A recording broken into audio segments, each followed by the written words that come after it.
আজকে যে মুভিটার কথা বলবো, মুভিটা একদম ভাই জবরদস্ত মুভি, ঠিক আছে। তো ভাই মুভি শুরুতে আমরা দেখি আমাদের যে হিরো সে হচ্ছে একটা নর্মাল ফ্যামিলি থেকে বিলং করে। তার বাবা হচ্ছে থানার কনস্টেবল, ঠিক আছে।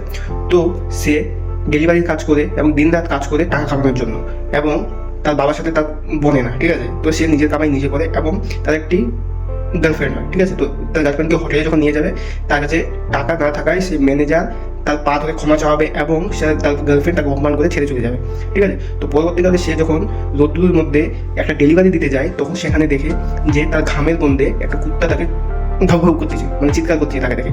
তো তার কুত্তার মালিকটা বলে যে আমার কুত্তা তোমার ঘামের গন্ধ সহ্য করতে পারে না, তাড়াতাড়ি এখান থেকে চলে যাও। সে সব দুঃখ প্রকাশ করে সেখান থেকে চলে আসে, এবং রাস্তায় যেতে যেতে সে দেখে যে একটা কুত্তা খুব একটা দামি গাড়িতে চড়ে তার দিকে তাকিয়ে আছে।